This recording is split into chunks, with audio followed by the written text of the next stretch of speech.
जानी मानी गायिका लता मंगेशकर का निधन हो गया। वो 92 साल की थी और बीते कई दिनों से अस्पताल में भर्ती थी।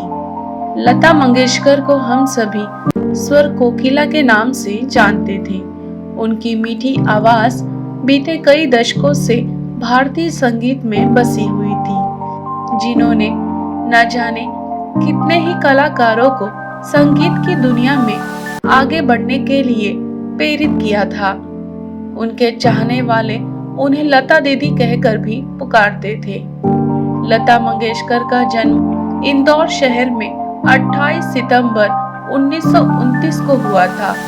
लता मंगेशकर ने 30 से ज्यादा भाषाओं में फिल्मी और गैर फिल्मी गाने गाए हैं।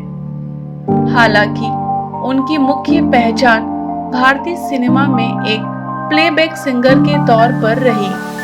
जब लता मंगेशकर महज 13 साल की थी, तब उनके पिता की मृत्यु हो गई थी।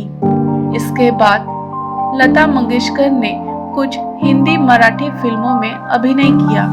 हालांकि उनकी चाहत गायिका बनने की ही थी। साल 1947 में वसंत जोगलेकर ने अपनी फिल्म आपकी सेवा में लता को गाने का मौका दिया। इस फिल्म के गाने से लता की खूब चर्चा हुई। इसके बाद लता ने मजबूर फिल्म के गाने गाए। हालांकि इसके बावजूद लता को हिट गाने की तलाश थी। लता मंगेशकर को देश के सर्वोच्च नागरिक सम्मान भारत रत्न से भी नवाजा जा चुका है। इसके अलावा उन्हें पद्म भूषण, पद्म विभूषण और दादा साहेब फाल्के पुरस्कार से भी सम्मानित किया गया है।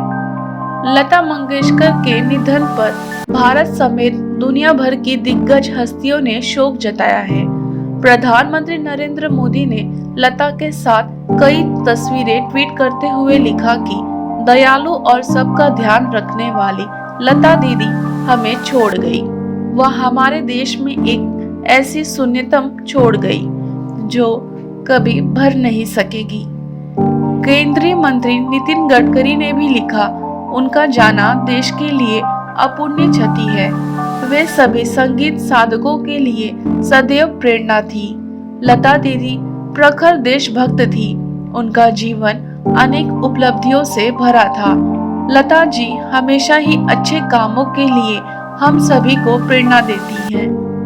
भारतीय संगीत में उनका योगदान अतुलनीय है।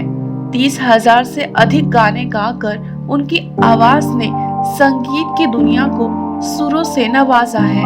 लता दीदी बेहद ही शांत स्वभाव और प्रतिभा की धनी है। शिवसेना के प्रवक्ता एवं राज्यसभा सांसद संजय राउत ने लिखा, तेरे बिना भी क्या जीना। जनवरी में कोरोना पॉजिटिव पाए जाने के बाद उन्हें मुंबई के एक अस्पताल में भर्ती कराया गया, जिसके बाद लता दीदी निमोनिया से पीड़ित हो गई। हालत बिगड़ने के बाद उन्हें वेंटिलेटर सपोर्ट्स पर रखा गया था। उनकी हालत में सुधार के बाद वेंटिलेटर सपोर्ट भी हटा दिया गया, लेकिन 5 फरवरी को उनकी स्थिति बिगड़ने लगी और उन्हें फिर से वेंटिलेटर सपोर्ट्स पर रखा गया। आखिरकार 6 फरवरी को स्वर कोकिला ने आखिरी सांसें ली। हमारी पूरी टीम की ओर से लता दीदी को भावपूर्ण श्रद्धांजलि।